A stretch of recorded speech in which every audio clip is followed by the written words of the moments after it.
بچیوں کو گھنگرو پہنائے. یہودیوں نے آ کر، میں طوائفوں کے بازار بھی جاتا ہوں اللہ کے فضل سے، ان بچیوں کی کہانی سن کے میرا کلیجہ پھٹ جاتا. یہ طوائف بن گئی اور نچانے والا ویسے کا ویسا صحابی رہا جس نے گھنگرو پہنائے، جس نے اس کی عزت سے، اس کی عزت کو پیسوں پہ خریدا، وہ تو ویسے کا ویسا صاحب ہے. اور جو بک گئی اپنی غربت کی ماری ہوئی وہ طوائف بن گئی. کس نے ان کو طوائف بنایا ہے؟ کس نے انہیں گھنگرو پہنائے؟ ڈیفنس والوں نے نہیں پہنائے، کراچی ملتان لاہور والوں نے نہیں پہنائے. کس نے پہنائے ہیں؟ تمہارے اندر حیا ہوتا تو کسی غریب کی بیٹی کو گھنگرو نہ باندھنے پڑتے، مالدار سخی ہوتے تو کسی غریب کی بچی کی عزت نیلام نہ ہوتی.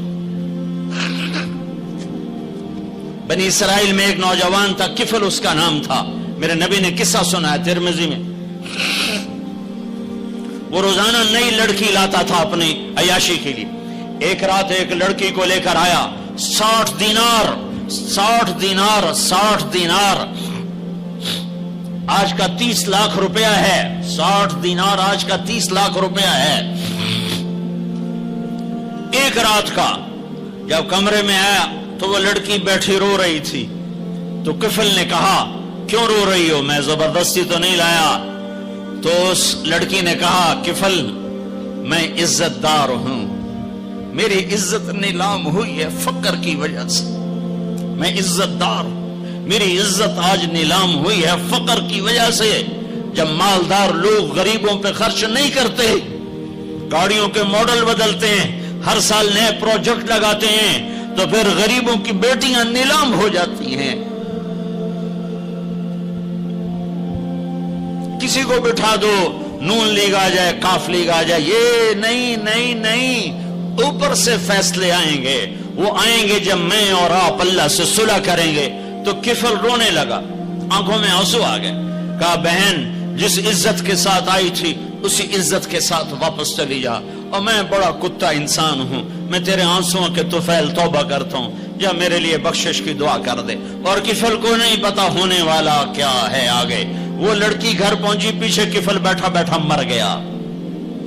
جس حال میں یہ زندگی گزار رہا تھا، کل اس کی میت کو کندھا دینے کوئی نہ تھا، غسل دینے کوئی نہ تھا، دفن کرنے کوئی نہ تھا. یہ ایسی غلط زندگی والا تھا. واہ اے میرے رب، دیکھ رہا ہے تو سن رہا. اور ہم تو محمد مصطفیٰ کے امتی بیٹھے، یہ تو موسیٰ علیہ السلام کا امتی ہے، اور ہم تو محمد مصطفیٰ کے امتی بیٹھے ہوئے ہیں. میرے رب کاش اپنے اللہ کو بھی کہیں ڈھونڈتے، کہیں اس کے حبیب کی پیاری زندگی ڈھونڈتے. ماؤں کو بخار چڑھا ہوا ہے، کتنے اے آئے، کتنے اے آئے، کتنے بی آئے، کتنے سی آئے. تاجروں کو بخار چڑھا ہوا ہے، اس سال پروجیکٹ مکمل ہوگا کہ نہیں ہوگا، ہوگا کہ نہیں ہوگا، اگلا کب شروع ہوگا، اگلا کب شروع ہوگا. میرے رب نے اگلے دن جب صبح ہوئی اور لوگ اٹھے تو انہوں نے دیکھا تو کفل کے دروازے پر لکھا ہوا تھا بڑا نورانی چمکتا ہوا، ان اللہ قد غفر للکفل. اے لوگو، اللہ نے کفل کو معاف کر دیا ہے.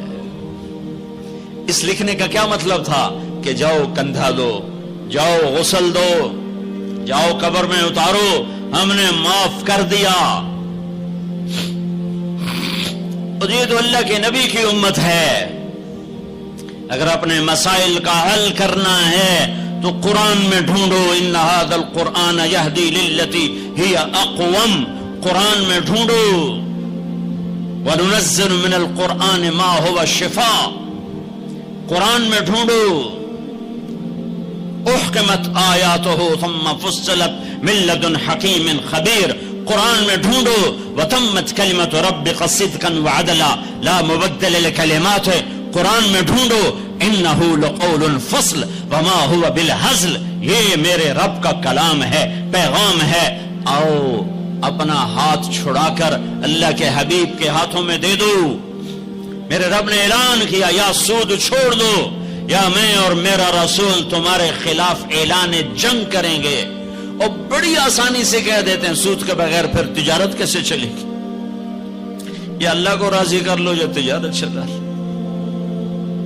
اللہ کا قرآن بھی جھوٹا، اللہ بھی جھوٹا، اللہ کا نبی بھی جھوٹا.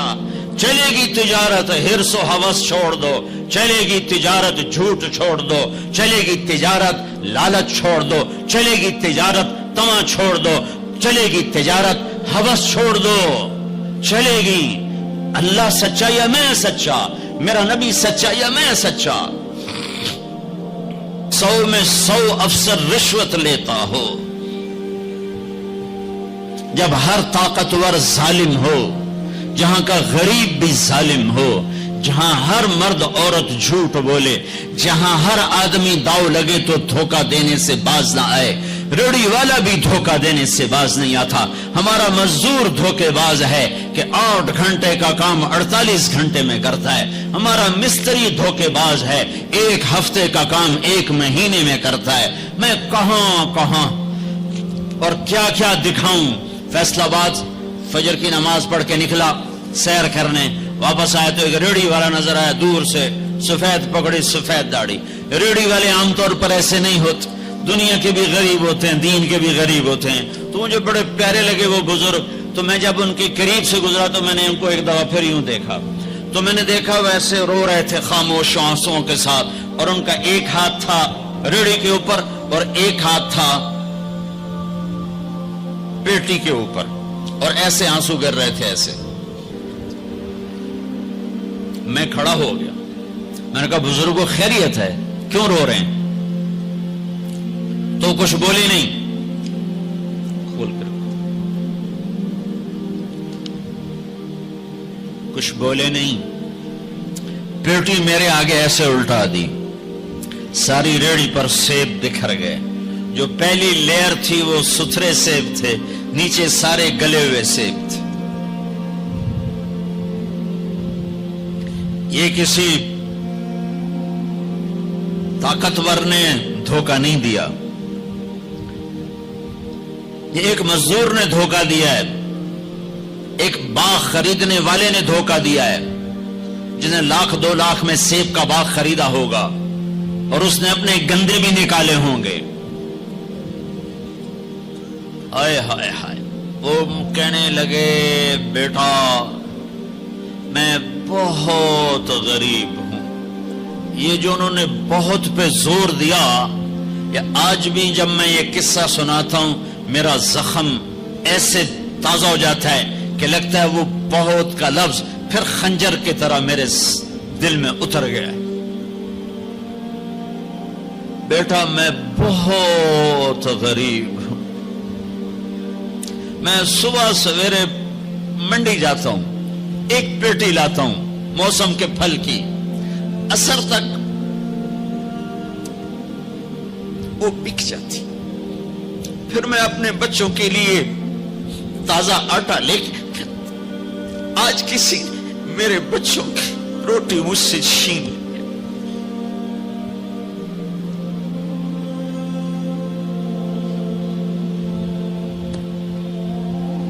تمہاری پولیس تمہیں امن کیسے دے گی؟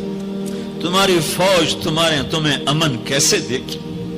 جب میں نے تم نے سب نے اللہ اس کے رسول سے بغاوت کا جھنڈا اٹھایا. ان سب بڑے تاجروں نے بینکوں کو آباد کیا ہوا ہے، ان کا رونا کیا روں؟ چھوٹے چھوٹے لوگوں نے بھی سیونگ اکاؤنٹ میں پیسے رکھے ہوئے ہیں کہ ہمارے پیسے بڑھ رہے ہیں.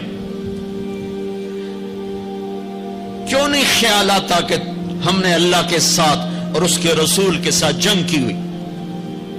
نماز چھوڑ دو اللہ ناراض ہے، شراب پیو اللہ ناراض ہے، روزہ نہ رکھو اللہ ناراض ہے، زکات نہ دو اللہ ناراض. یہ تو چھوٹے گناہ. کافر مشرک اللہ ناراض ہے، لیکن اس دھرتی پر صرف ایک گناہ ہے. اللہ کے واسطے میری سنو. عقیل نے بڑے بڑے لوگ بھی بلائے ہوں گے، اللہ کے واسطے میری بات سنو، میری فریاد سن. میں کوئی پیشہ ور خطیب نہیں ہوں، میں عقیل کے پیسوں پہ یہاں نہیں آیا ہوں. میری سنو،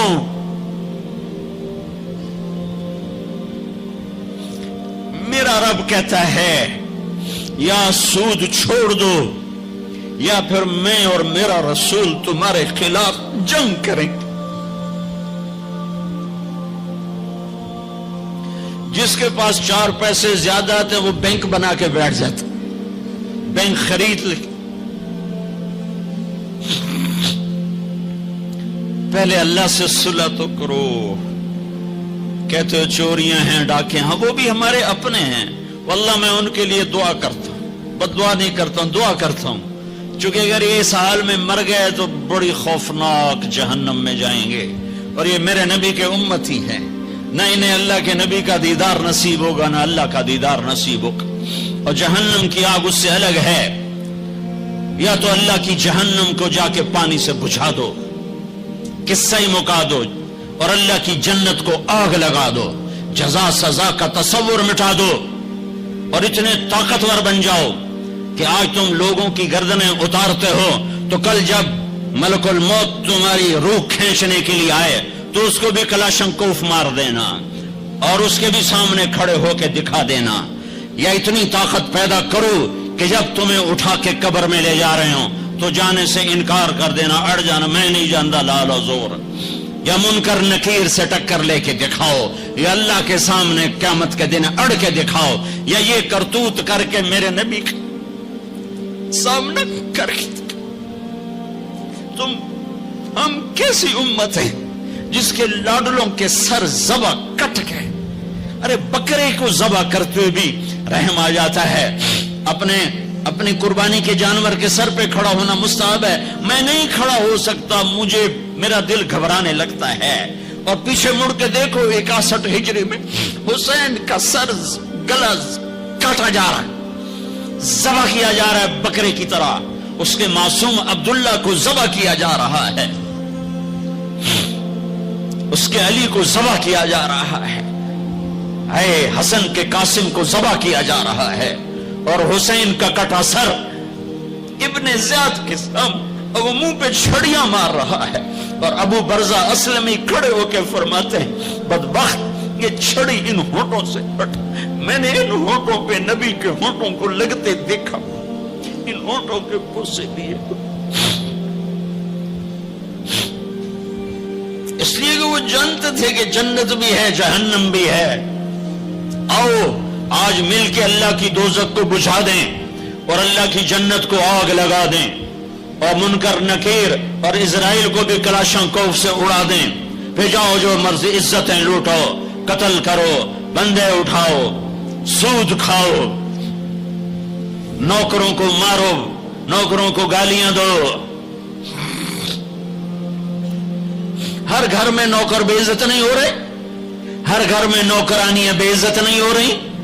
بیگم سے چائے کی پیالی نہیں پورا سیٹ ٹوٹ جائے تو صرف اتنا کہتے اوہ سیٹ ٹوٹ گیا، اور نوکرانی سے پیالی ٹوٹ جائے تو اس کی عزت اتار کر اس کے ہاتھ میں پکڑا دی جاتی ہے۔ اپنے ہاتھوں سے گاڑی لگ جائے تو بس اوہ گاڑی لگ گئی، ڈرائیور کے ہاتھوں گاڑی لگ جائے تو اس کی عزت اس کے ہاتھ میں پکڑا دی جاتی۔ کیا یہ ظلم ہر گھر میں نہیں ہو رہا؟ ملازم کو وقت کے تنخواہ نہیں دیتے، کیا یہ ظلم ہر گھر میں نہیں ہو رہا؟ 2-2 لاکھ کا سوٹ پہن کر 35 لاکھ کی گھڑی پہنتے ہیں، اور غریب کا اپنا نوکر آ جائے میرا بچہ بیمار ہے پیسے دے دیں، تمہیں پتہ آج کل بڑا مندہ ہے، کوئی پیسے ہیں کوئی نہیں۔ کیا یہ نہیں ہو رہا؟ جب یہ ہو رہا ہے تو پھر پہلے میں اپنے آپ کو اور آپ کو خطاب کر کے کہتا ہوں آؤ مل کر توبہ کریں، آؤ اللہ کے دربار میں توبہ کریں، اللہ سے صلح کریں، اعلان جنگ اللہ سے، اور کہتے ہو حکومت والوں سے امن لاؤ، یہ امن لا سکتے ہیں؟ ہمارے جیسے کمزور ہیں۔ پولیس امن لا سکتی؟ سارے پاکستان کی پولیس 6-7 لاکھ 8 لاکھ 10 لاکھ، سارے پاکستان کی فوج 7-8 لاکھ، یہ کیا کر سکتے ہیں؟ ہاں اسے بلاؤ جو سوتا نہیں، اسے بلاؤ جو اونگتا نہیں، اسے بلاؤ جو ڈرتا نہیں، اسے بلاؤ جو دبتا نہیں، اسے بلاؤ جو گھبراتا نہیں، اسے بلاؤ جس کے لشکر کی حد نہیں، جس کی ذات کی حد نہیں، جس کی طاقت کی حد نہیں، جس کے خزانوں کی حد نہیں، جس کی قوت کی حد نہیں، جس کے ملک کی حد نہیں، جس کی شاہی کی حد نہیں، جس کی کبریائی کی حد نہیں، جس کی عظمت کی حد نہیں، جس کی ہیبت کی حد نہیں، جس کے لشکروں کی حد نہیں، جس کے جاہ و جلال کو زوال نہیں، جس کی ذات کو موت نہیں، جس کی ذات کو حاجت ضرورت نہیں۔ وہ کون ہے؟ وہ کون ہے؟ وہ اللہ ہے۔ وہ کون ہے؟ وہ رحمان ہے۔ وہ کون ہے؟ وہ رحیم ہے۔ وہ کون ہے؟ وہ الملک القدوس ہے۔ وہ کون ہے؟ وہ السلام المؤمن المہیمن ہے۔ وہ کون ہے؟ وہ العزیز الجبار المتکبر۔ وہ کون ہے؟ وہ ہے جو تمہاری شارخ سے زیادہ قریب ہے، اور اسی کو ہم ننگے ہوئے کھڑے ہیں۔